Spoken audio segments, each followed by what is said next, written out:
Don't ignore those nickels in your change.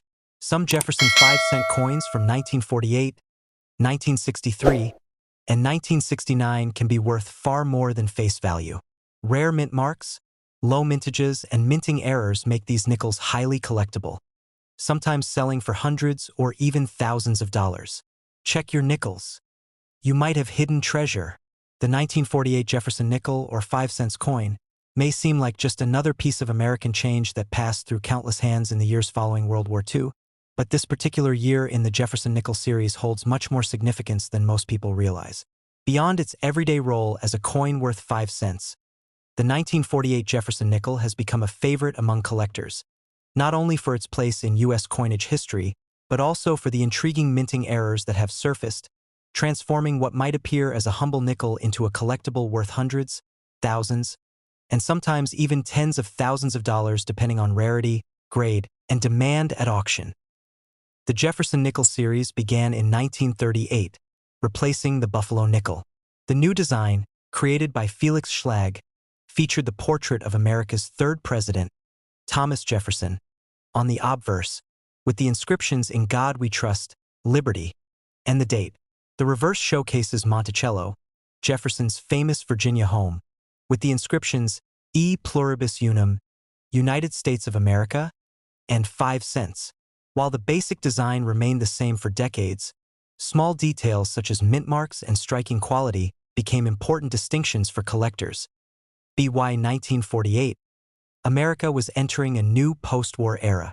The special wartime silver alloy nickels, which had been struck between 1942 and 1945 due to metal shortages, were gone, and the nickel returned to its standard copper-nickel composition.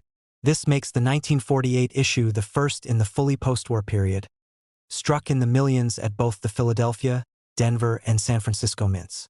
At first glance, there doesn't seem to be much to set this coin apart, but that is where mint errors come into play. Errors on the 1948 Jefferson nickel can make this coin dramatically more valuable than its face value. One of the most recognizable errors is the off-center strike. This occurs when the planchet is improperly aligned during striking, resulting in the design being shifted to one side and leaving part of the blank surface exposed. The degree of the off-center strike is what determines its value. A slight 5% off-center might fetch $50 or so, but when the strike is 40% or more off-center while still showing the date, collectors will pay hundreds, and in some dramatic cases even over $1,000. Another error type that can occur on the 1948 nickel is the double die. This kind of error happens when the die itself is improperly prepared, leading to noticeable doubling on the coin's features. For the Jefferson nickel, this might appear on the word "Liberty," the date, or the details of Monticello on the reverse. Strong double dies from various years in the Jefferson nickel series have sold for thousands of dollars, and while 1948 double die nickels are relatively scarce, when one appears in high grade, it generates serious collector interest.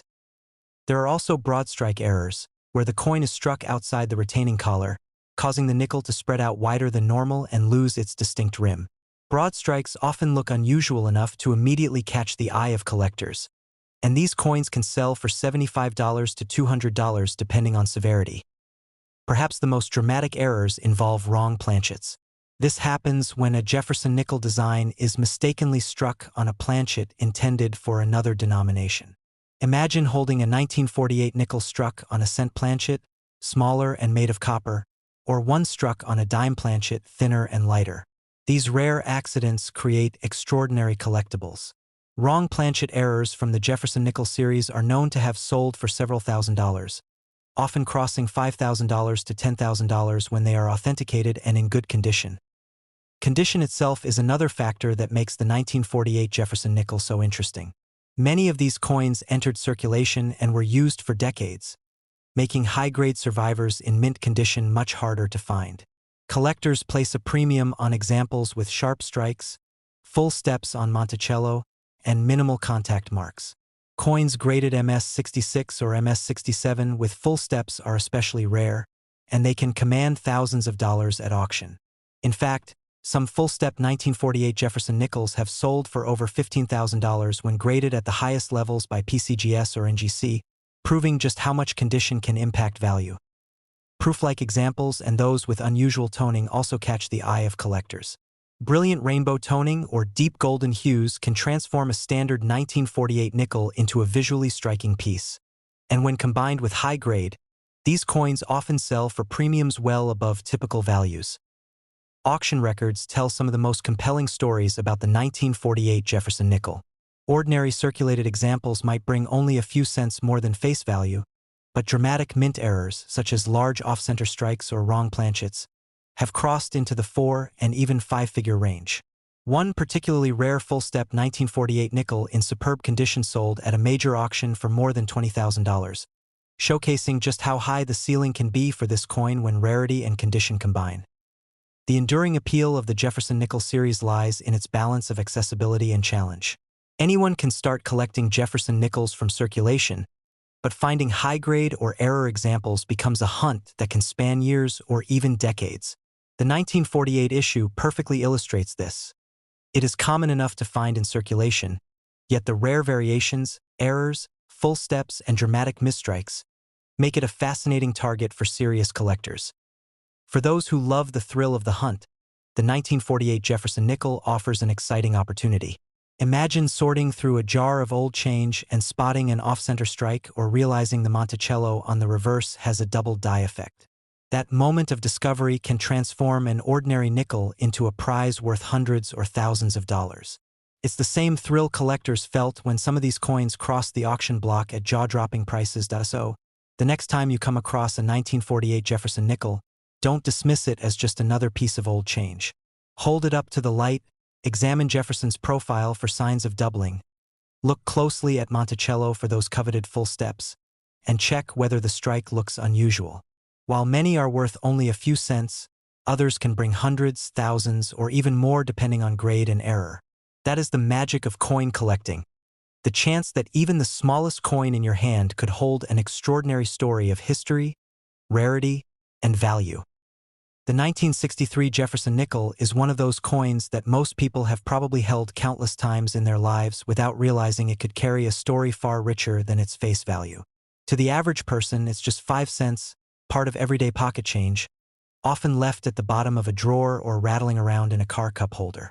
But for collectors and enthusiasts who understand the world of numismatics, the 1963 Jefferson nickel can be a piece of history, and in certain cases, especially when errors are involved, it can become an incredibly valuable and desirable coin. The Jefferson Nickel series began in 1938, replacing the Buffalo nickel. Designed by Felix Schlag, the coin features a left-facing portrait of Thomas Jefferson on the obverse, with the inscriptions "In God We Trust," "Liberty," and the date 1963 positioned around his bust. On the reverse is the iconic depiction of Monticello, Jefferson's Virginia home, along with the inscriptions "E Pluribus Unum," United States of America, and 5 cents. Schlag's design has become one of the most enduring in American coinage, and although the reverse was slightly modified in 2004 and 2005 before the Westward Journey series, the 1963 nickel remains firmly within the classic design ERA-IN 1963. Jefferson nickels were struck at 2 U.S. mint facilities: Philadelphia, no mint mark, and Denver, marked with a small D, to the right of Monticello on the reverse. Combined, these mints produced hundreds of millions of nickels, meaning the coin itself is not particularly rare in standard circulation. However, its age, condition, and especially its minting errors play a huge role in determining which coins from this year can be worth significantly more than their face value. Mint errors are the heart of why the 1963 Jefferson nickel has drawn so much collector interest. When mistakes occur in the minting process, they can create coins that are dramatically different from normal issues. While most errors were caught and destroyed, a surprising number escaped into circulation, and today they are highly collectible. One of the most famous and valuable error types for 1963 nickels is the double die variety. In these cases, the hubbing process where the coin's design is impressed onto the die was misaligned, creating a doubling effect. On the 1963 Jefferson nickel, double die errors often appear on the inscriptions "Liberty," the date, or the lettering on Monticello on the reverse. Strong examples of double dies can bring hundreds or even thousands of dollars depending on their condition and visibility. Some double die nickels from this era have sold at auction for well over $3,000, making them treasures for collectors. Off-center strikes are another major error found in 1963 nickels. These occur when the blank planchet is not properly seated in the collar during striking. The result is a coin where part of the design is missing and a blank crescent of metal is visible. The value of an off-center error depends heavily on how far off-center the strike is and whether the date and mint mark are still visible. A 1963 nickel struck 10 to 20% off-center might be worth $50 to $150, while more dramatic off-center strikes of 50% or more, especially if the date is intact, can sell for several $100s. Broad strike errors are also collectible. When the collar that normally holds the coin in place during striking fails, the coin spreads outward, resulting in a wider, flatter piece without a reeded edge. These coins are highly unusual in appearance and can fetch anywhere from $30 to $100, with pristine examples selling higher. Clipped planchet errors also appear in this series. These coins have a curved section missing from the edge because the blank was punched too close to the edge of the metal strip. These clips can vary in size, and the more dramatic and obvious the clip, the more valuable the coin becomes. A clipped planchet Jefferson nickel from 1963 might sell for $75 to $200 depending on severity. Transitional or wrong planchet strikes are especially rare and valuable. In some cases, a 1963 nickel might have been mistakenly struck on a blank intended for another denomination. For example, if struck on a cent planchet, the coin would be smaller and copper-colored, making it instantly eye-catching. These wrong planchet errors can command thousands of dollars, with some notable examples from Jefferson nickels selling for $5,000 to $15,000 at auction. Even without dramatic errors, condition plays a massive role in determining value. A standard 1963 nickel in circulation is worth only its face value of 5 cents, but high-grade uncirculated examples can be worth far more. Coins graded MS-65 and higher by services like PCGS and NGC often sell for $20 to $50. MS-66 examples can bring $100 or more, while MS-67 coins, nearly flawless, have sold for $500 to $1,000. Proof coins, struck in San Francisco in 1963, are also popular. With mirror-like surfaces and frosted details, proof nickels graded PR-67 to PR-69 can sell for $50 to $200, and PR-70 examples, essentially perfect coins, can sell for several $100s. Auction results provide some of the most compelling stories about the 1963 Jefferson nickel. For instance, a high-grade 1963 D nickel graded MS-67 sold for nearly $1,000, highlighting the premium collectors are willing to pay for top-quality coins. A dramatic off-center strike with the date intact brought in over $500 at auction, while a double-die variety in high-grade topped $3,000. Wrong planchet strikes from this era, especially those struck on foreign coin blanks, have reached into the five-figure range, turning what looks like a simple nickel into a numismatic treasure. What makes the 1963 Jefferson nickel so fascinating is its combination of accessibility and hidden value. Billions of them were minted, and many still circulate today, meaning almost anyone could stumble upon one. But the challenge, and the thrill, is knowing what to look for. That ordinary-looking coin in a jar of change could hold an error or condition rarity worth hundreds or thousands of dollars. The Jefferson nickel series is beloved by collectors because it combines historical significance, artistic design, and the ever-present possibility of finding something rare. The 1963 issue, in particular, captures all of these elements. It sits in the middle of the classic design run, it has a variety of known errors and varieties, and it remains old enough to be collectible yet common enough to be accessible. For coin hunters, roll searchers, and collectors, the 1963 Jefferson nickel is a reminder of why numismatics is so captivating. Every coin tells a story, and sometimes those stories include minting mistakes that transform ordinary change into extraordinary treasure. With auction records showing prices ranging from a few $100s to over $10,000 for rare errors, it's clear that the 1963 nickel is far more than just a simple 5-cent coin.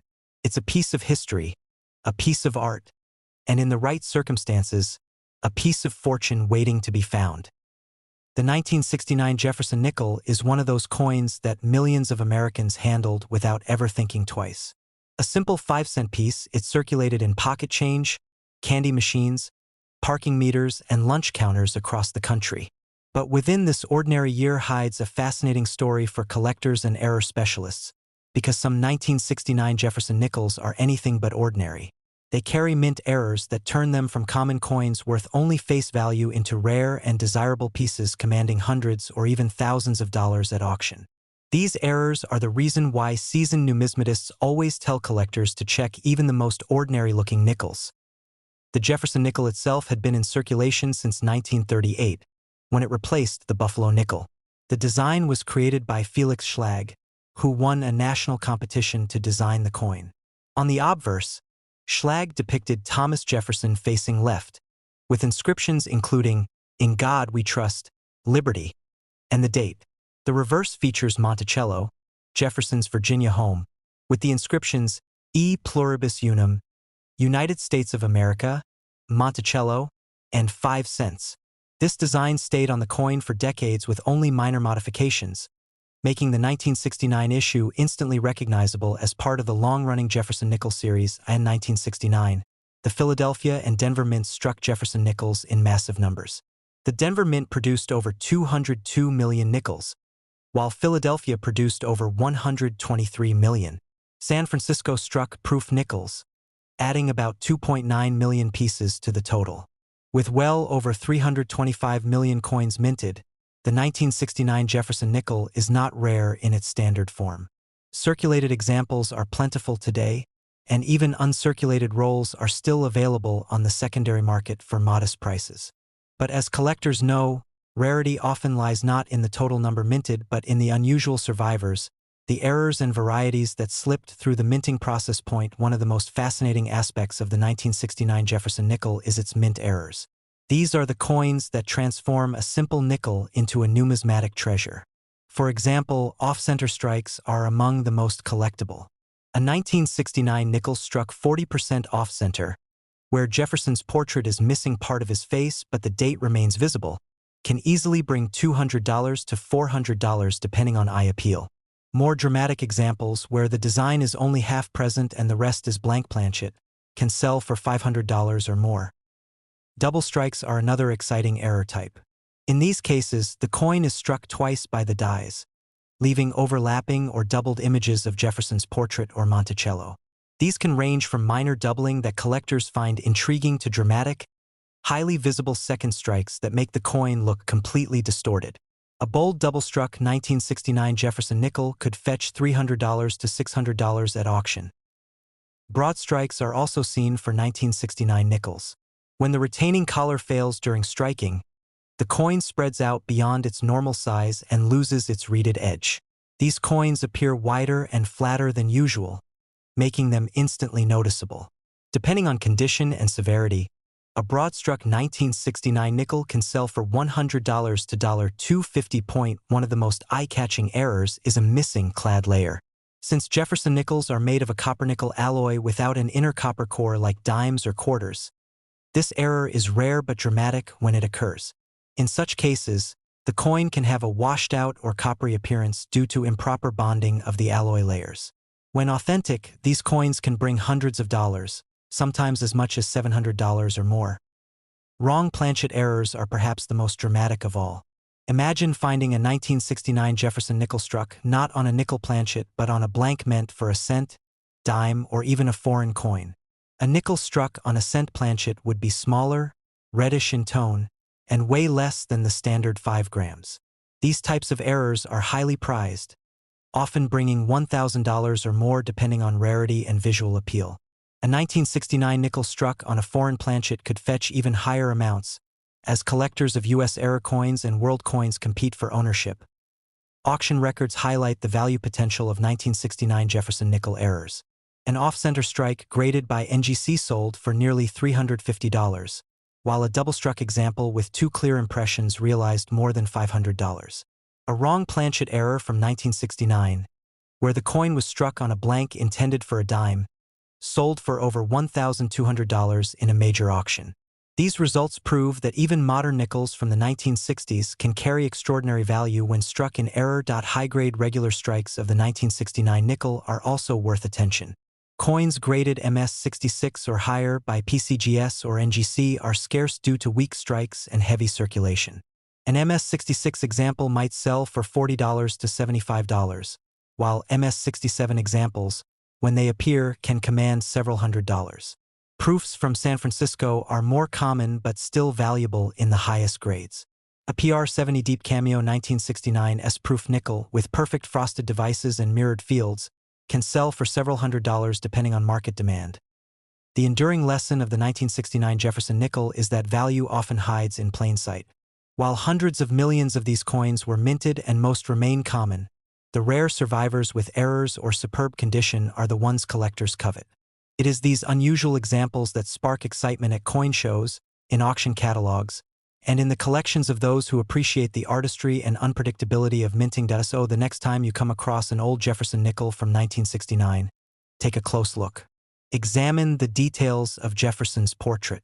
Check the rims for evidence of an off-center strike. Look closely for unusual color that might suggest a planchet error. Study Monticello for signs of doubling or distortion. What appears to be an ordinary coin could in fact be a valuable error worth far more than 5 cents. That is the beauty of coin collecting. Every coin has the potential to tell a story, and sometimes that story is written in the form of a minting mistake that transforms the ordinary into the extraordinary.